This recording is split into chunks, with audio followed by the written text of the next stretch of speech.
Hi, welcome to another brand new lesson.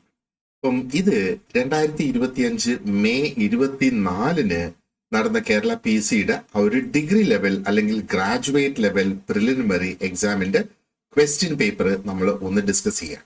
അപ്പൊ ഇത് വിശദമായിട്ടാണ് ഈ ചോദ്യങ്ങൾ നമ്മൾ ഇവിടെ ഡിസ്കസ് ചെയ്ത് പോകുന്നത്. കാരണം നിങ്ങൾക്ക് ഓൾറെഡി അറിയാം, ഇതിന്റെ ഒരു ഫുൾ കോഴ്സ് നമ്മൾ നിങ്ങൾക്ക് അവൈലബിൾ ആക്കുകയാണ്.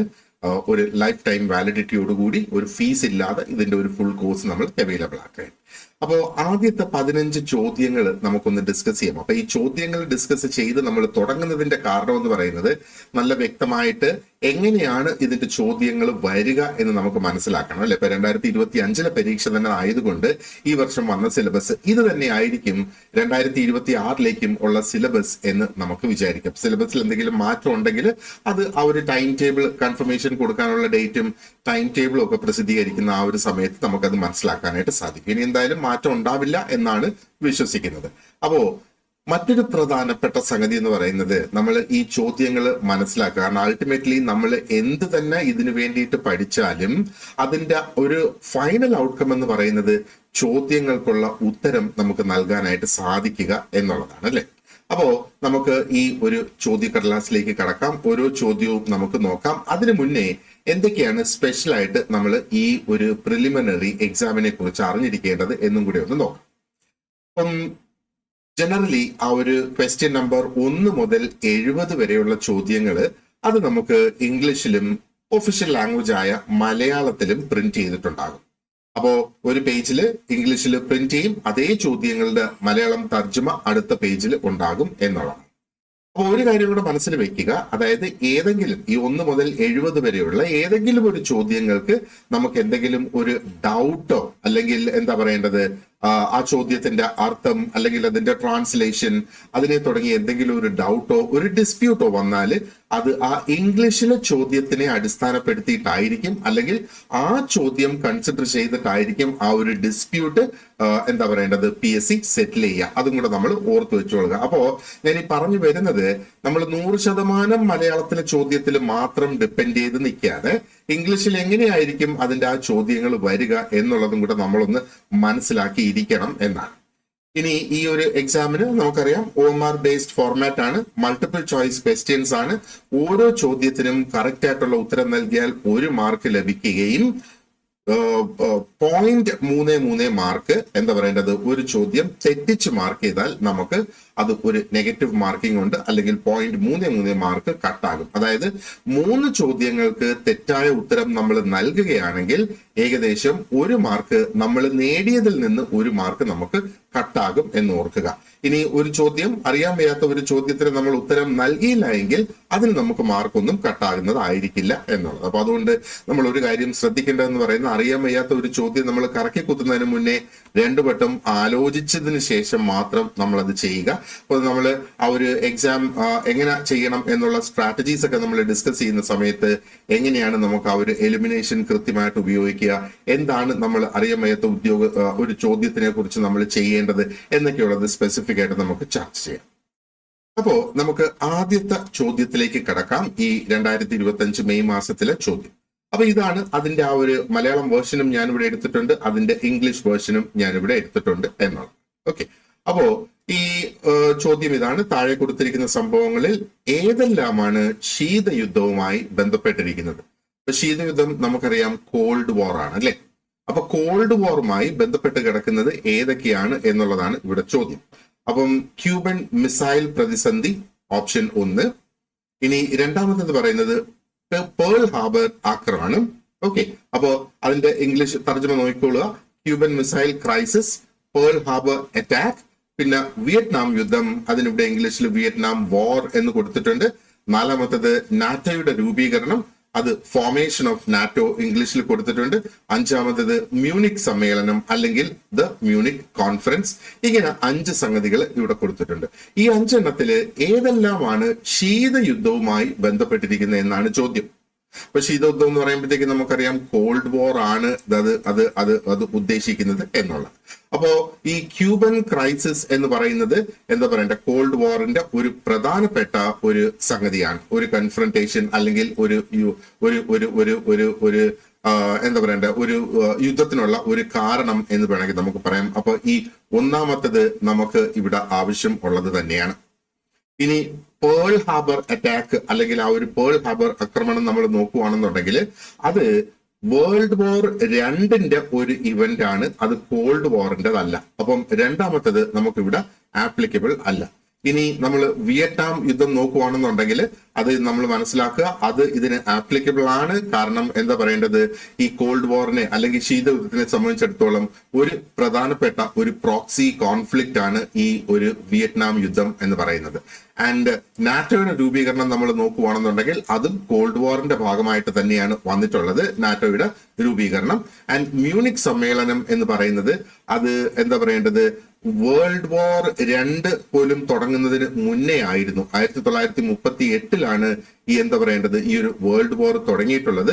അത് കോൾഡ് വാറുമായിട്ട് ബന്ധപ്പെട്ടത് അല്ല എന്നാണ് നമ്മൾ അതവിടെ മനസ്സിലാക്കേണ്ടത്. അപ്പം ഈ മ്യൂണിക് സമ്മേളനത്തിന്റെ ഒരു പ്രത്യേകത എന്ന് പറയുമ്പോഴത്തേക്ക് ശരിക്കും നമ്മൾ മനസ്സിലാക്കേണ്ടതെന്ന് പറഞ്ഞാൽ ജർമ്മനി പോളണ്ടിനെ എന്താ പറയേണ്ടത് അതിക്രമിച്ചു. അതായത് അവര് ആക്രമിച്ചു സെപ്റ്റംബർ 1, 1939 ഇത് സംഭവിക്കുന്നത്.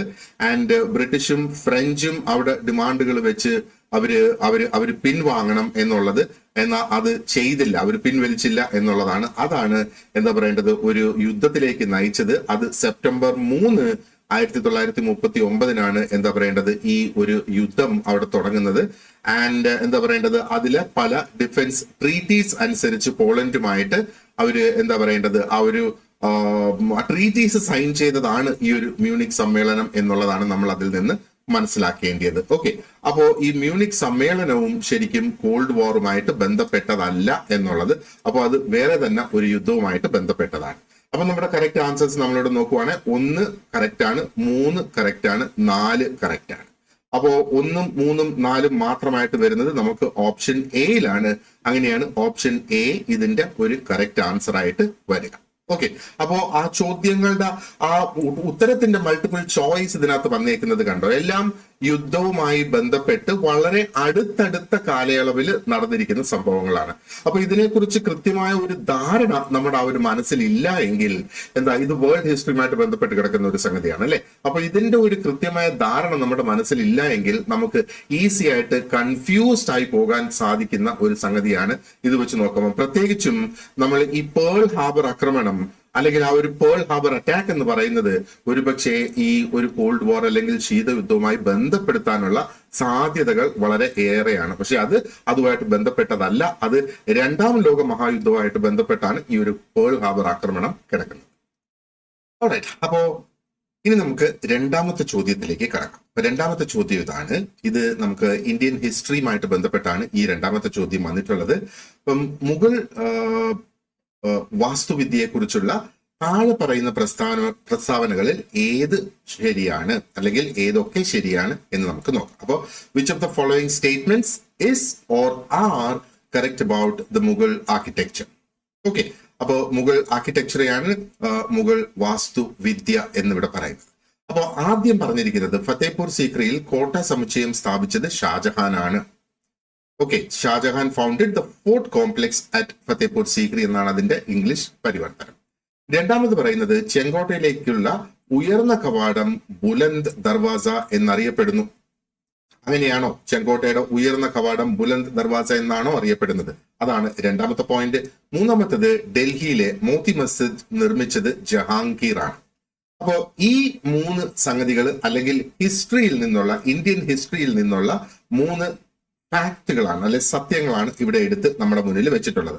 അപ്പൊ ഇത് ഓരോന്നും ശരിയാണോ എന്നുള്ളതാണ് നമ്മൾ ഇവിടെ നോക്കേണ്ടത്. അപ്പൊ ഇത് വേണമെങ്കിൽ ഒരു ഹിസ്റ്ററിയെ കുറിച്ചുള്ള ഒരു സ്റ്റേറ്റ്മെന്റ് ടൈപ്പ് ക്വസ്റ്റ്യൻ എന്ന് വേണമെങ്കിൽ നമുക്ക് പറയാം. അപ്പോ ആദ്യത്തെ നമുക്ക് നോക്കാം. ഷാജഹാൻ ആണ്, അതായത് ഫത്തേപൂർ സീക്രിയിലെ കോട്ട സമുച്ചയം സ്ഥാപിച്ചത് ഷാജഹാൻ ആണ് എന്നാണ് ഇവിടെ പറയുന്നത്. അപ്പൊ ഇത് ശരിയല്ല. കാരണം ഹിസ്റ്ററി പഠിക്കുമ്പോൾ നമുക്കതിൽ നമ്മൾ പഠിക്കുന്ന ഒന്ന്, ഈ ഫത്തേപൂർ സീക്രിയിലെ ഈ ഫോർട്ട് കോംപ്ലക്സ് എന്ന് പറയുന്നത് നിർമ്മിച്ചത് എന്താ പറയേണ്ടത് എംപറർ അക്ബർ ആണ്, ഷാജഹാൻ അല്ല എന്നുള്ളതാണ്. അപ്പൊ അത് അവിടെ ശരിയല്ല അല്ലെ. അപ്പോ അക്ബർ എന്താ പറയേണ്ടത് ആണ് ഈ ഒരു സിറ്റി സ്ഥാപിച്ചത്. ഈ സിറ്റി സ്ഥാപിച്ചത് അക്ബർ എന്തിനു വേണ്ടിയിട്ടാണ്? In honour of Sufi saint Salim Chishti. അത് ആ ഒരു 16-ാം നൂറ്റാണ്ടിന്റെ അവസാന ഘട്ടത്തിലാണ് അത് പണി കഴിയിപ്പിച്ചത്. ആൻഡ് ഷാജഹാൻ എന്താ പറയേണ്ടത്, എന്തിനാണ് ശരിക്കും ഫേമസ് എന്ന് പറയുന്നത്, ഒന്ന് താജ്മഹൽ നിർമ്മിച്ചത് ഷാജഹാനാണ് അല്ലേ, അതേപോലെ ആ ഡൽഹിയിലെ റെഡ് ഫോർട്ട് നിർമ്മിച്ചത് ഷാജഹാനാണ്, ആൻഡ് ജുമാ മസ്ജിദും നിർമ്മിച്ചത് ഷാജഹാൻ തന്നെയാണ് ഡൽഹിയിലത്. ആൻഡ് ഈ ഒരു ലോഫ്റ്റി ഗേറ്റ് വേ, ഓക്കെ. അപ്പോ രണ്ടാമത്തെ കാര്യം പറയുന്നത് ചെങ്കോട്ടയിലേക്കുള്ള ഉയർന്ന കവാടം ബുലന്ദ് ദർവാസ എന്ന് അറിയപ്പെടുന്നു എന്നുള്ളത്. അപ്പോ ഇവിടെ പറയുന്നത് lofty gateway to the Red Fort is known as Buland Darwaza. അപ്പോ ഇതും ഇൻകറക്റ്റ് ആണ്. ആക്ച്വലി ഇത് 2 ലെവലിൽ റോങ് ആണ് എന്ന് വേണമെങ്കിൽ നമുക്ക് പറയാം. അപ്പം ബുലന്ദ് ദർവാസ ഒരു വളരെ വലിയ ഒരു ഗേറ്റ് വേ തന്നെയാണ്. പക്ഷേ അത് ഫത്തേപൂർ സീക്രിയിലാണ് അത് സ്ഥിതി ചെയ്യുന്നത്, റെഡ് ഫോർട്ടിലല്ല. അതായത് എന്താ പറയണ്ടത്, ചെങ്കോട്ടയിലല്ല അത് സ്ഥിതി ചെയ്യുന്നത്, ഫത്തേപൂർ സീക്രിയിലാണ് ഈ ബുലന്ദ് ദർവാസ സ്ഥിതി ചെയ്യുന്നത്. ആൻഡ് ഇത് 1601 അക്ബർ നിർമ്മിച്ചതാണ്. എന്താ പറയേണ്ടത്, ആ ഗുജറാത്തിന് മേലുള്ള ഒരു യുദ്ധം നടന്നിരുന്നു. ആ യുദ്ധത്തിന്റെ വിക്ടറി അല്ലെങ്കിൽ അതിന്റെ ജയം എന്താ പറയേണ്ടത് ആഘോഷിക്കുന്നതിന്റെ ഭാഗമായിട്ട് നിർമ്മിച്ചതാണ്. ആൻഡ് നമ്മൾ ഈ ചെങ്കോട്ടയുടെ ആ ഒരു മെയിൻ കവാടം എന്ന് പറയുന്നത് ലാഹോറി ഗേറ്റ് എന്നാണ് അതിനെ അറിയപ്പെടുന്നത്, ആൻഡ് ഡൽഹി ഗേറ്റ് എന്നും അതിനെ അറിയപ്പെടുന്നു. അല്ലാതെ ബുലന്ദ് ദർവാസ എന്നുള്ളത് അല്ല അതിന്റെ പേര്. ഓക്കെ. ഇനി മൂന്നാമത്, ഡൽഹിയിലെ മോത്തി മസ്ജിദ് നിർമ്മിച്ചത് ജഹാംഗീർ ആണ് എന്നുള്ളതാണ് ഇവിടെ ഈ പറയുന്നത്. അപ്പൊ ഇതും ഇൻകറക്റ്റ് ആണ്. ഇപ്പം മോത്തി മസ്ജിദ് അല്ലെങ്കിൽ അതിനെ പേൾ മോസ്ക് എന്നും അറിയപ്പെടുന്നുണ്ട്. എന്താ പറയേണ്ടത്, അത് റെഡ് ഫോർട്ടിലാണ്. ഓക്കെ. അപ്പം അത് നിർമ്മിച്ചത് ഷാജഹാനാണ്, ജഹാംഗീർ അല്ല എന്നുള്ളത് നമ്മൾ മനസ്സിലാക്കുക. ഇനി മറ്റൊരു മോത്തി മസ്ജിദ് ഉണ്ട്, അത് ആഗ്ര ഫോർട്ടിലാണ് ഈ മറ്റേ മോത്തി മസ്ജിദ് ഉള്ളത്. അതും ഷാജഹാൻ തന്നെ നിർമ്മിച്ചതാണ്. അപ്പം ജഹാംഗീർ, നമ്മൾ മോത്തി മസ്ജിദിന്റെ ആ ഒരു നിർമ്മാണമായിട്ട് നമുക്ക് ജഹാംഗീറിനെ ബന്ധപ്പെടുത്താൻ കഴിയില്ല. ഇപ്പൊ നമുക്ക് മനസ്സിലായി, ശരിക്കും ഓപ്ഷൻ ഡി ആണ് ഇതിന്റെ ശരി ഉത്തരം. തന്നിരിക്കുന്നതിൽ ഒന്നും ശരിയല്ല എന്നുള്ളതാണ്, അല്ലെങ്കിൽ നൺ ഓഫ് ദി അബവ് എന്നുള്ളതാണ് ഇതിന്റെ കറക്റ്റ് ആയിട്ടുള്ള ഉത്തരം. ഓക്കെ. ഇനി നമുക്ക് മൂന്നാമത്തെ ചോദ്യത്തിലേക്ക് നമുക്ക് കടക്കാം. മൂന്നാമത്തെ ചോദ്യം ഇതാണ്: താഴെ പറയുന്നവരിൽ ഏതാണ് 1947 ഇന്ത്യൻ സ്വാതന്ത്ര്യ നിയമത്തിന്റെ ഭാഗമല്ലാത്തത്? ഇപ്പം ഭാഗമല്ലാത്തത് ഇതൊരു നോട്ട് ക്വസ്റ്റ്യൻ ആണ്.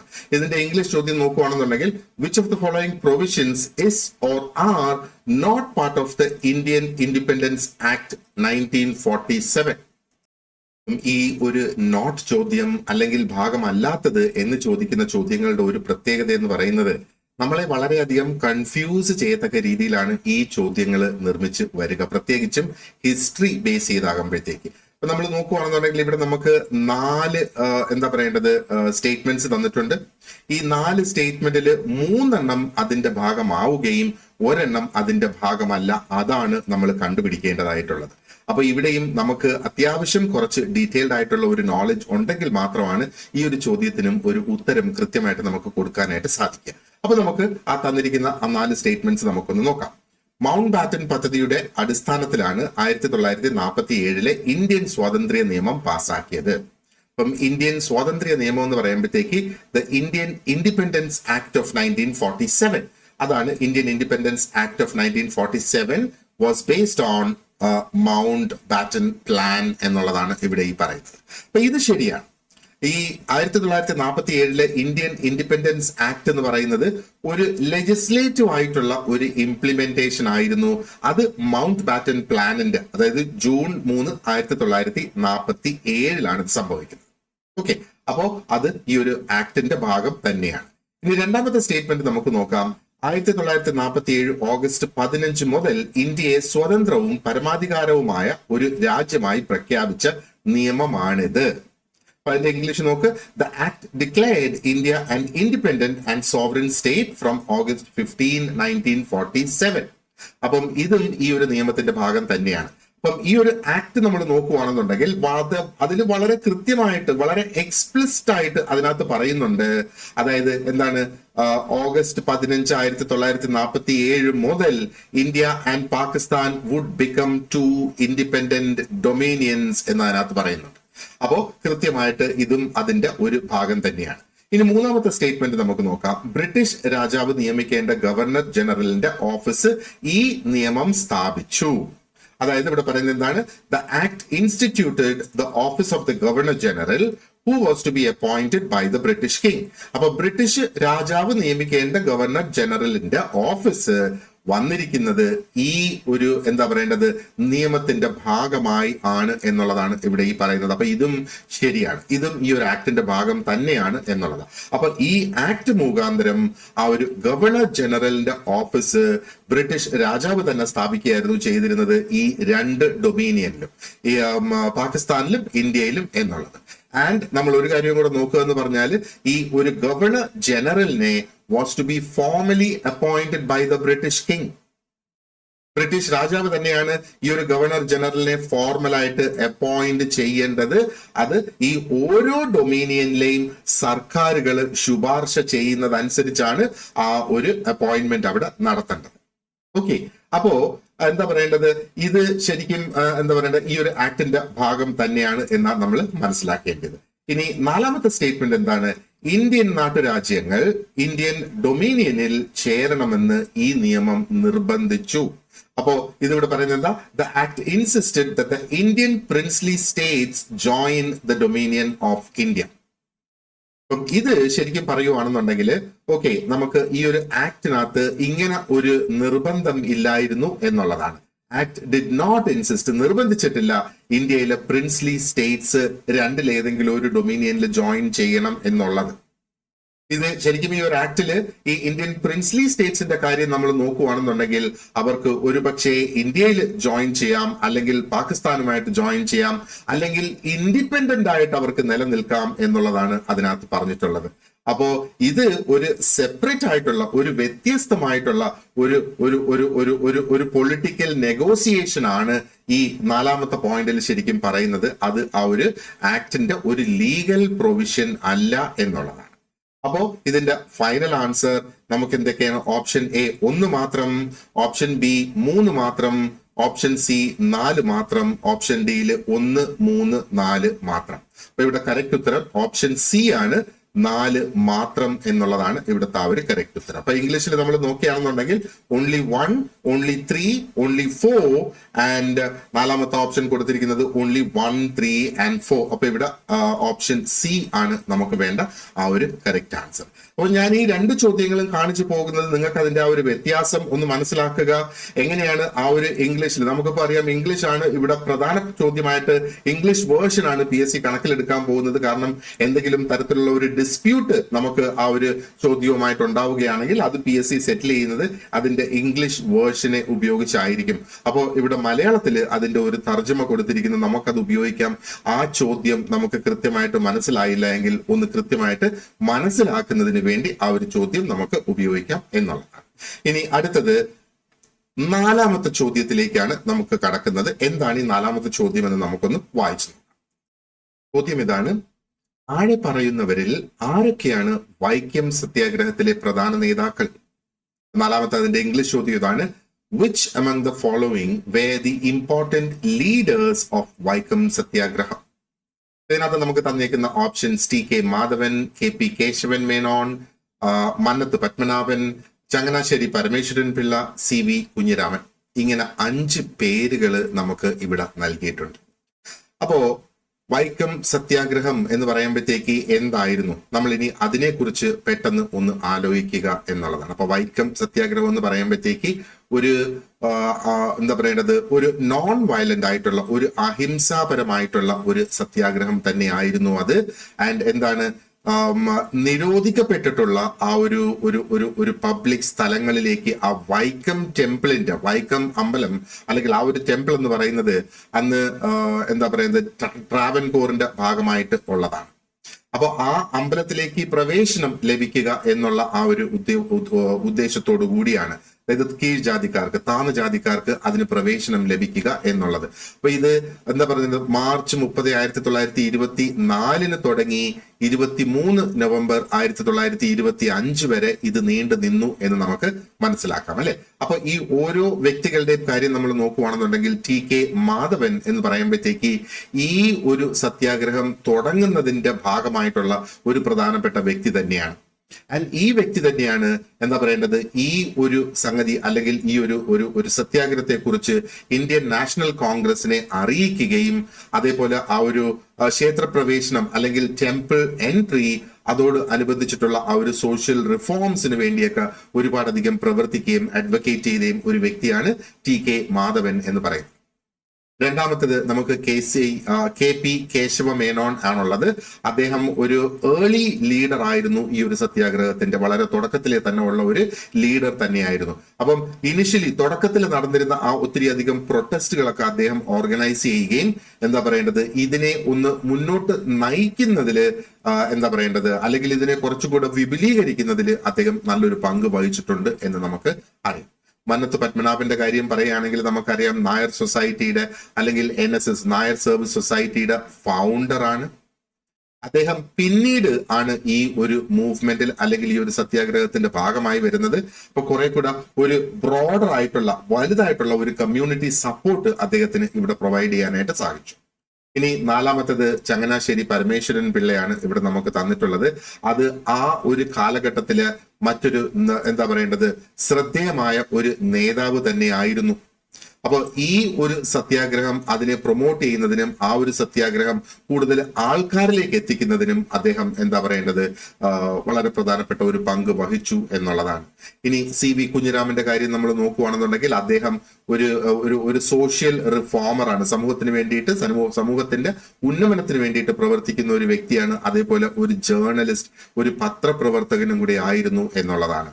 അപ്പോൾ അദ്ദേഹം ഇതിനു വേണ്ടി കൂടുതൽ പ്രവർത്തിച്ചത് അദ്ദേഹത്തിന്റെ ആ ഒരു റൈറ്റിംഗ്സിലൂടെ, അദ്ദേഹം എഴുതിയതിലൂടെയൊക്കെയാണ്, അല്ലെങ്കിൽ പത്രങ്ങളിലൂടെയൊക്കെ അദ്ദേഹം ആ ഒരു പബ്ലിക് എൻഗേജ്മെന്റും പൊതുജനങ്ങളെ ഇതിനോട് കൂടുതൽ അടുപ്പിച്ചു എന്ന് വേണമെങ്കിൽ നമുക്ക് പറയാം. അപ്പോൾ ഈ പ്രധാനപ്പെട്ട ലീഡേഴ്സ് എല്ലാവരും കൂടെ ചേർന്നിട്ടാണ് ആ ഒരു 1924 മുതൽ 25 ആ ഒരു വൈക്കം സത്യാഗ്രഹ ശരിക്കും അത് ഒരു പ്രധാനപ്പെട്ട ഒരു ഇവന്റ് ആക്കി മാറ്റിയത് നമ്മുടെ ആ ഒരു ഇന്ത്യൻ സോഷ്യൽ റിഫോം മൂവ്മെന്റിൽ. ഇത് കേരളത്തിലാണെങ്കിലും ഇന്ത്യയിൽ ഒട്ടാകെ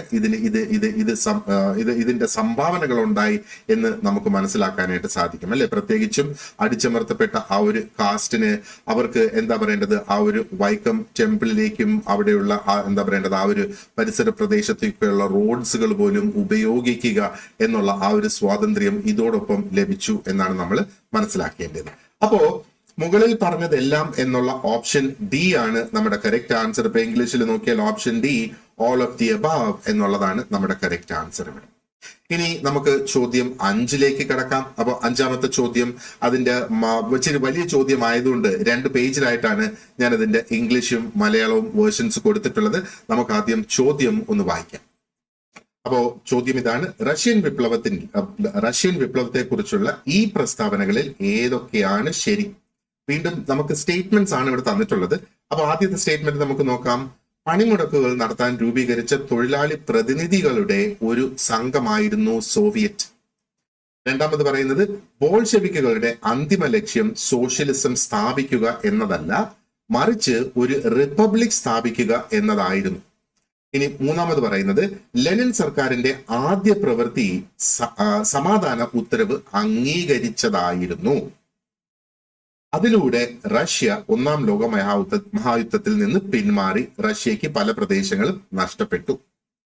1ാം ലോക മഹായുദ്ധത്ത് വീണുപോയ ഒരേ ഒരു രാജവംശമായിരുന്നു റൊമനോവ് രാജവംശം.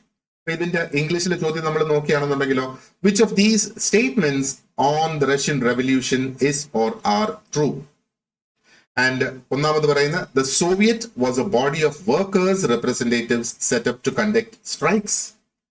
ഓക്കെ, ഇനി രണ്ടാമത് പറയുന്ന, the final goal of the Bolsheviks was not the establishment of socialism but the establishment of a republic. മൂന്നാമത് പറയുന്നത് എന്താണ്? The first act of the Lenin government was the adoption on the decree on peace by which Russia withdrew from the First World War at the cost of losing many of their territories അല്ലെങ്കിൽ many of her territories. റഷ്യനെ ഇംഗ്ലീഷിൽ അങ്ങനെയാണ് വിശേഷിപ്പിക്കുക. The her എന്ന് വിശേഷിപ്പിക്കും. Okay. Now the Romanovs were the only dynasty to fall during First World War. അപ്പൊ options നോക്കുക. Options നമ്മൾ തന്നേക്കുന്നത് only 1 and 2. അപ്പൊ ഏത് statement സത്യമാണ്, കറക്റ്റ് ആണെന്നാണ് ചോദിക്കുന്നത്. ഒന്നുകിൽ 1ഉം 2ഉം, ബി പറയുന്നത് 1ഉം 3ഉം, ആൻഡ് സി പറയുന്നത് 1ഉം 4ഉം, ആൻഡ് ഡിയിൽ കൊടുത്തിരിക്കുന്നത് നൺ ഓഫ് ദി അബവ്. ഈ പറഞ്ഞിരിക്കുന്നത് ഒന്നും ശരിയല്ല. അപ്പൊ ഈ പറഞ്ഞിരിക്കുന്നതിൽ ഏതെങ്കിലുമൊക്കെ ശരിയാണെങ്കിൽ നോക്ക്, ഓപ്ഷൻ എയിലും ബിയിലും സിയിലും 1 കൊടുത്തിട്ടുണ്ട്. അപ്പോ ഈ പറഞ്ഞിരിക്കുന്നതിൽ ഏതെങ്കിലും ഒന്ന് ശരിയാണെങ്കിൽ നമ്മൾ മനസ്സിലാക്കുക എന്താ പറയേണ്ടത്, ഓപ്ഷൻ 1 അതിൽ കൊടുത്തിട്ടുണ്ട്. അപ്പൊ 1 കോമൺ ആയിട്ട് ശരിയായിരിക്കും, മറ്റേതെങ്കിലും കൂടെ ശരിയാണെങ്കിൽ. അപ്പൊ ഇത് ഇങ്ങനെ നമുക്ക് ആ ഒരു എലിമിനേഷൻ മെത്തേഡ് ഉപയോഗിക്കുന്നത് ഈ ഒരു രീതിയിൽ ഇവിടെ ഉപയോഗിച്ച് വരാം എന്ന് മനസ്സിലാക്കാം. അപ്പൊ നമുക്ക് ഈ ഓരോ സ്റ്റേറ്റ്മെന്റ്സ് നമുക്കൊന്ന് വിലയിരുത്തി നോക്കാം. നമുക്ക് അതിന്റെ ആ ഒരു മലയാളം ഭാഗം തന്നെ നമുക്ക് അവിടെ നോക്കാം. അപ്പൊ ഇവിടെ പറയുന്നത് എന്താണ്, പണിമുടക്കുകൾ നടത്താൻ രൂപീകരിച്ച തൊഴിലാളി പ്രതിനിധികളുടെ ഒരു സംഘമായിരുന്നു സോവിയറ്റ്. അപ്പോ സോവിയറ്റ് എന്ന് പറയുന്നത് ഒരു കൂട്ടം തൊഴിലാളികളായിരുന്നു, അല്ലെങ്കിൽ തൊഴിലാളികളുടെ റെപ്രസെന്റേറ്റീവ്സ് ആയിരുന്നു. ആൻഡ് അവര് പണിമുടക്കുകൾ നടത്തുക, സ്ട്രൈക്സ് നടത്തുക, അത് മാത്രമായിരുന്നു അവരുടെ ഉദ്ദേശം എന്നുള്ളതാണ്. അത് ശരിയാണ്, അത് ട്രൂ ആണ്. ഓക്കെ. അപ്പോ ഈ സോവിയറ്റ്സ്, അതിന്റെ ഒരു ഉദാഹരണം പെട്രോഗാർഡ് സോവിയറ്റ് എന്ന് പറയുന്ന ആ ഒരു ഗ്രൂപ്പൊക്കെ ഒറിജിനലി അത് ഗ്രാസ് റൂട്ട്, താഴേക്കെട്ടിലുള്ള ജോലിക്കാരുടെ കൗൺസിൽസ് ആയിരുന്നു, അല്ലെങ്കിൽ അവരുടെ കൂട്ടായ്മകളായിരുന്നു എന്നുള്ളതാണ്. അപ്പൊ അവർക്കൊരു പ്രധാനപ്പെട്ട റോൾ ഉണ്ടായിരുന്നത്, ഒന്ന് ഇതേപോലെ എന്താ പറയേണ്ടത്, പണിമുടക്കുകൾ കൊണ്ടുവരിക, റാലികൾ സംഘടിപ്പിക്കുക, ആൻഡ് ആ ഒരു ലോക്കൽ ഗവർണൻസും അവർക്കുണ്ടായിരുന്നു എന്ന് നമുക്ക് മനസ്സിലാക്കാം. പിന്നീട് എന്താ പറയേണ്ടത്, ആ ഒരു ബോൾഷെവിക്കിന്റെ ശരിക്കും ഒരു റെവല്യൂഷണൽ സ്ട്രാറ്റജി അവിടെ വന്ന ആ ഒരു സമയത്ത് ഇത് വളരെ പ്രധാനപ്പെട്ടതായി മാറി എന്നുള്ളതാണ്. അപ്പൊ ഇത് ഹിസ്റ്റോറിക്കലി ആക്യുറേറ്റുമാണ്, ട്രൂമാണ്. അപ്പൊ റഷ്യൻ ഹിസ്റ്ററി നമ്മുടെ ഭാഗമാണ് അല്ലെ, നമുക്ക് നമ്മുടെ സിലബസിന്റെ ഭാഗമാണ്. അപ്പൊ അതിൽ നിന്ന് വരുന്ന ചോദ്യമാണ് ഇത്. ഇനി രണ്ടാമത്തത് നോക്കിയേ, ബോൾഷെവിക്കുകളുടെ അന്തിമ ലക്ഷ്യം സോഷ്യലിസം സ്ഥാപിക്കുക എന്നതല്ല. ഓക്കെ. അപ്പൊ ഇവിടെ പറയുന്നത് ബോൾഷെവിക്കുകളുടെ ആ ഒരു ഫൈനൽ ഉദ്ദേശം അല്ലെങ്കിൽ അന്തിമ ലക്ഷ്യം എന്ന് പറയുന്നത് സോഷ്യലിസം സ്ഥാപിക്കുക എന്നുള്ളതല്ല എന്നാണ് ഇവിടെ ഈ പറയുന്നത്, മറിച്ച് ഒരു റിപ്പബ്ലിക് സ്ഥാപിക്കുക എന്നുള്ളതായിരുന്നു എന്നുള്ള. അപ്പോ എന്താ പറയേണ്ടത്, ബോൾഷെവിക്കിന്റെ ആ ഒരു final goal was not the establishment of socialism, പക്ഷേ അവിടെ ഒരു റിപ്പബ്ലിക് സ്ഥാപിക്കുക എന്നുള്ളതായിരുന്നു. അപ്പൊ ഇത് നമ്മൾ ഇതിന്റെ ആ ഒരു ഹിസ്റ്ററി അല്ലെങ്കിൽ ഇതിന്റെ സത്യാവസ്ഥകൾ നമുക്ക് നോക്കാനാണെന്നുണ്ടെങ്കിൽ ഈ വ്ളാഡിമിർ ലെനിന്റെ കീഴിലാണ് ബോൾഷെവിക്സ് വന്നിട്ടുള്ളത് അല്ലെങ്കിൽ പ്രവർത്തിച്ചിരുന്നത് എന്ന് പറയാം. അപ്പോ അവരുടെ ആ ഒരു ഉദ്ദേശം എന്ന് പറയുന്നത് ഒരു സോഷ്യലിസ്റ്റ് സ്റ്റേറ്റ് സ്ഥാപിച്ചെടുക്കുക, ഒരു സോഷ്യലിസ്റ്റ് രാജ്യം സ്ഥാപിക്കുക എന്നുള്ളതാണ്. ആൻഡ് അതിനുശേഷം ഒരു ക്ലാസ്ലെസ് കമ്മ്യൂണിസ്റ്റ് സൊസൈറ്റി ഉണ്ടാക്കിയെടുക്കുക എന്നുള്ളതാണ്. പല ക്ലാസ്സുകളില്ലാത്ത ഒരു കമ്മ്യൂണിസ്റ്റ് സൊസൈറ്റിയിലേക്ക് എത്തുക, അതിലേക്ക് എത്തുന്നതിന് മുന്നേ ഒരു സോഷ്യലിസ്റ്റ് സ്റ്റേറ്റ് സ്ഥാപിക്കുക എന്നുള്ളതായിരുന്നു. അപ്പോ ഒരു കാര്യം നമ്മൾ ഓർക്കുക, ആ ഒരു മൊണാർക്കി അത് വീണപ്പോഴത്തേക്ക്, റഷ്യയിലെ ആ ഒരു മൊണാർക്കി വീഴുന്നതോടുകൂടി അതൊരു റിപ്പബ്ലിക് ആയി മാറി കുറച്ചു നാളത്തേക്ക് എന്ന് വേണമെങ്കിൽ നമുക്ക് പറയാം, പ്രത്യേകിച്ചും ആ ഒരു ഫെബ്രുവരി റെവല്യൂഷന് ശേഷം.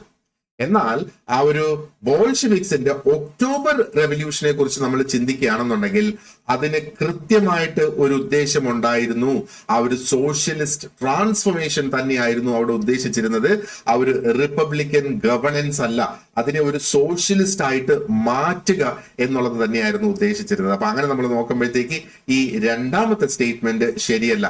അപ്പൊ ഒന്നാമത്തത് ശരിയാണ്, രണ്ടാമത്തത് ശരിയല്ല എന്നുള്ളത് ഇപ്പൊ നമുക്ക് മനസ്സിലായി അല്ലെ. ഇനി മൂന്നാമത്തെ നോക്കുക, ലെനിൻ സർക്കാരിന്റെ ആദ്യ പ്രവൃത്തി സമാധാന ഉത്തരവ് അംഗീകരിക്കുകയായിരുന്നു.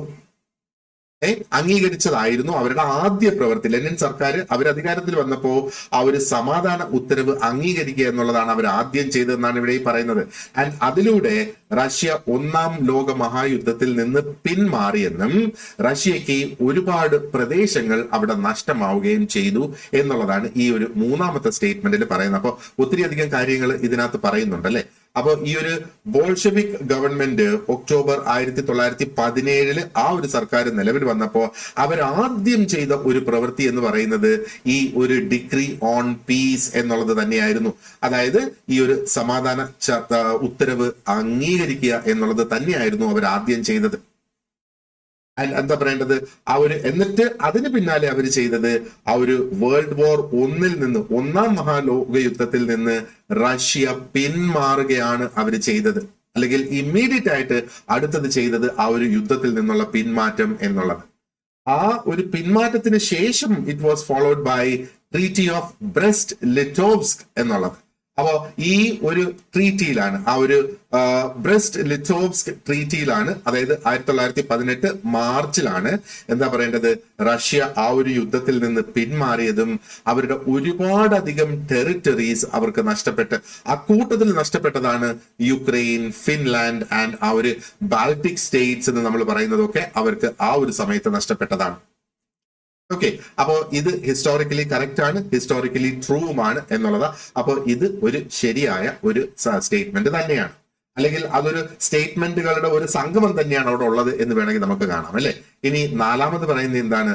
നാലാമത് പറയുന്നത് ഒന്നാം ലോക മഹായുദ്ധ സമയത്ത് വീണുപോയ ഒരേ ഒരു രാജവംശമായിരുന്നു റോമനോവ് രാജവംശം എന്നുള്ളതാണ് ഇവിടെ ഈ പറയുന്നത്.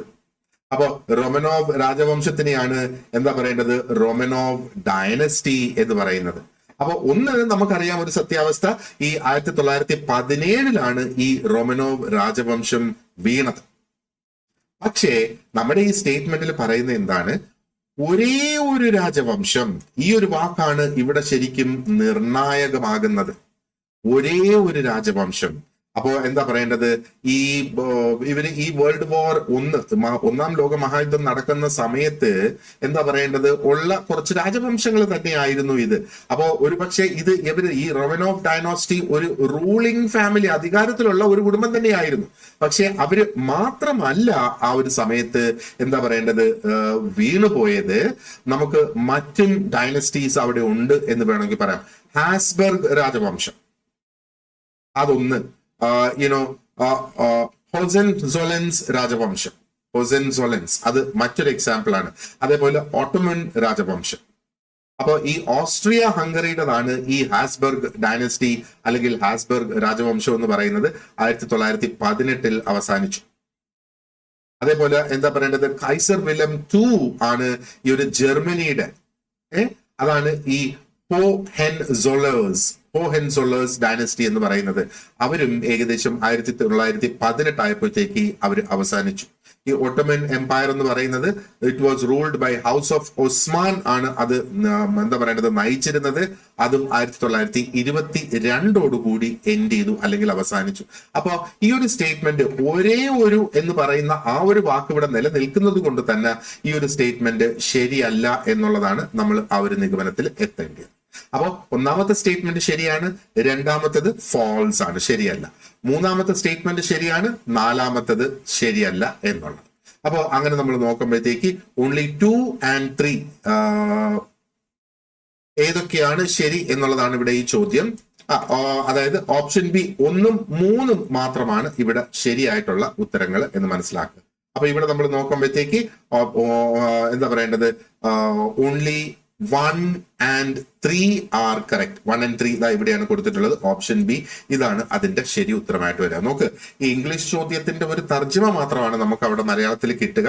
അപ്പോൾ ഓപ്ഷൻസ് എല്ലാം ഒരേപോലെ തന്നെയായിരിക്കും ഇംഗ്ലീഷിലും മലയാളത്തിലും വരിക. അപ്പൊ മലയാളം നമുക്ക് ഒന്നും കൂടെ വായിച്ച് കൃത്യമായിട്ട് മനസ്സിലാക്കുന്നതിന് വേണ്ടിയിട്ടാണ് നമ്മൾ ഇത് ചെയ്യേണ്ടത്, അല്ലെ. നമുക്കറിയാം നമ്മൾ ഇതിന്റെയൊക്കെ ആ ഒരു ഡിഗ്രി ലെവൽ എക്സാംസിലേക്ക്, അതിന്റെ മെയിൻ എക്സാംസിലേക്ക് പോകുമ്പോഴും കുറെ അധികം ഭാഗങ്ങൾ ഇത് നമുക്ക് വീണ്ടും അവിടെ റിപ്പീറ്റ് ചെയ്ത് വരും. ഈ ഭാഗങ്ങളൊക്കെ തന്നെ ഇതിന്റെ മെയിൻ എക്സാം നമ്മൾ നോക്കുകയാണെന്നുണ്ടെങ്കിൽ ഒരുപക്ഷെ ഇതും അവിടെ ഉണ്ടാകും. അപ്പൊ history, Indian history, Kerala history, world history ഒക്കെ ആ ഒരു മെയിൻ എക്സാമിന്റെ ഭാഗമായിട്ടും ഉണ്ട്. അപ്പൊ ഇപ്പോഴേ അത് നന്നായി പഠിച്ചു വെച്ചാൽ നമുക്ക് ഈ ഒരു പ്രിലിംസിനും മാത്രമല്ല നമുക്ക് മെയിൻ എക്സാംസിനും നമുക്കിത് ഒരുപാടധികം പ്രയോജനപ്പെടും എന്നുള്ളതാണ്. ആൻഡ് ഒരുപാടധികം മെയിൻസിന്റെ എക്സാംസ് ആണ് 2026 വരാൻ പോകുന്നത്. ഓൾറെഡി ജനുവരിയുടെയും ഫെബ്രുവരിയുടെയും ആ ഒരു കലണ്ടർ അവർ റിലീസ് ചെയ്ത് കഴിഞ്ഞു. അപ്പൊ അതിൽ നിന്ന് തന്നെ നമുക്ക് കാണാം അല്ലെ. അപ്പൊ ഈ ഒരു പ്രിലിംസ് എന്ന് പറയുന്നത് മിക്കവാറും ആ ഒരു മെയ് ജൂൺ സമയത്തൊക്കെ ആയിരിക്കും ഈ ഒരു പ്രിലിംസ് വരിക. അപ്പൊ ഈ പ്രിലിംസ് വന്നതിന് ശേഷം വരാനുള്ള എക്സാംസിനാണ് ഈ ഒരു പ്രിലിംസ് ശരിക്കും ബാധകമാവുക എന്ന് നമ്മൾ മനസ്സിലാക്കുക. അപ്പൊ ഈ ജനുവരിയിലും ഫെബ്രുവരിയിലും ഒക്കെ നടക്കുന്ന പരീക്ഷകൾക്ക് പ്രിലിംസ് ഉണ്ടായിരുന്നുവെങ്കിൽ അവർ എഴുതിയ പ്രിലിംസിന്റെ ചോദ്യ പേപ്പറുകളാണ് നമ്മൾ ഇപ്പം ഈ ഒരു വിശകലനം ചെയ്യുന്നത്. അപ്പൊ അത് മെയ് മാസത്തിൽ അല്ലെങ്കിൽ ഈ വർഷം കഴിഞ്ഞില്ലല്ലോ, ഇന്നിപ്പം എന്താ പറയേണ്ടത്, ഡിസംബർ 8 തീയതി ആയിട്ടുള്ളൂ. അപ്പോൾ ഈ വർഷം തന്നെ നടന്നിയ ആ പ്രിലിംസിനെ അടിസ്ഥാനപ്പെടുത്തി അതിന്റെ മെയിൻ എക്സാംസ് ഒക്കെയാണ് ഇനിയിപ്പം അങ്ങോട്ട് വരുന്നത് എന്ന് നമ്മൾ ഒന്ന് മനസ്സിലാക്കാം. ഓക്കെ, അപ്പോ ഇനി നമുക്ക് 6ാമത്തെ ചോദ്യത്തിലേക്ക് കടക്കാം. 6ാമത്തെ ചോദ്യം ഇതാണ്: കേരള ചരിത്രത്തെ കുറിച്ചുള്ള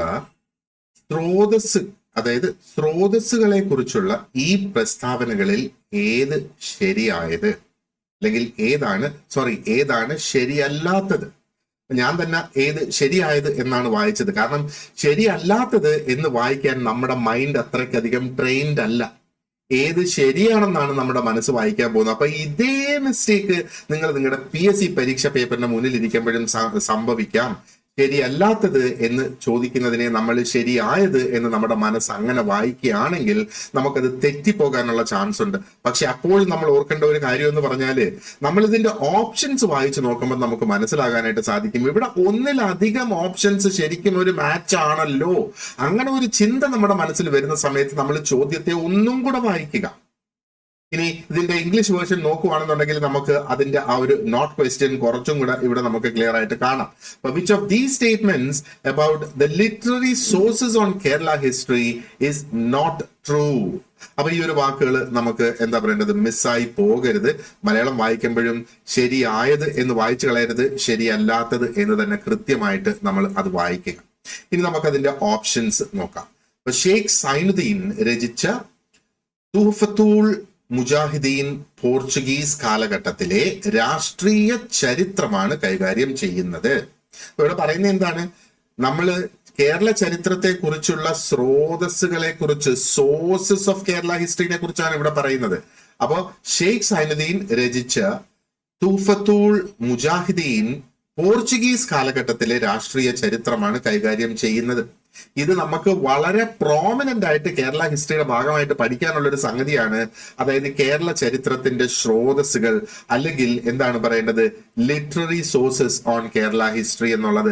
അപ്പൊ അവിടെ സ്രോതസ്സുകളാണ് നമ്മൾ പഠിക്കേണ്ടത്, അല്ലാതെ കേരള ഹിസ്റ്ററിയെ കുറിച്ചല്ല. ഹിസ്റ്ററിയുടെ ഏത് ഭാഗം പഠിക്കണമെന്ന് പ്രത്യേകം അവിടെ എടുത്തു പറയുന്നുണ്ട് വേറെ, ആ സിലബസ് നോക്കുവാണെന്നുണ്ടെങ്കിൽ.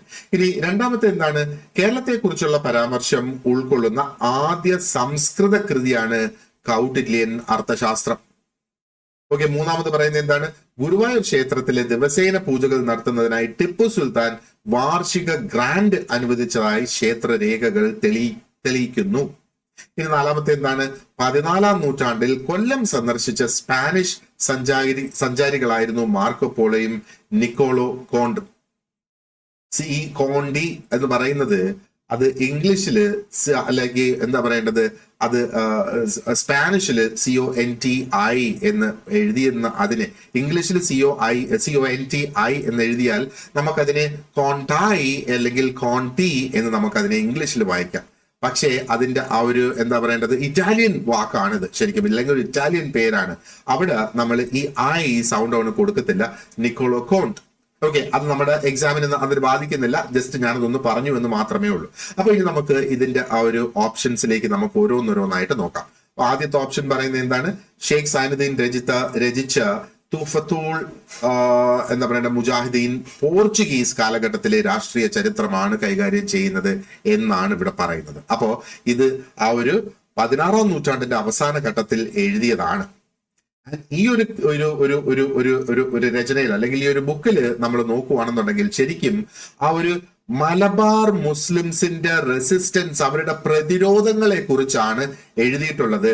അത് എന്താ, ആർക്കെതിരെയുള്ളത്, ആ ഒരു പോർച്ചുഗീസ് കോളനൈസേഷന് എതിരെയുള്ള മലബാറിലെ മുസ്ലിംസിന്റെ ഒരു എന്താ പറയേണ്ടത്, ഒരു ചെറുത്ത് നിൽപ്പിനെ കുറിച്ചുള്ള അക്കൗണ്ടുകളാണ് ഈ ഒരു ബുക്കിനകത്തുള്ളത്.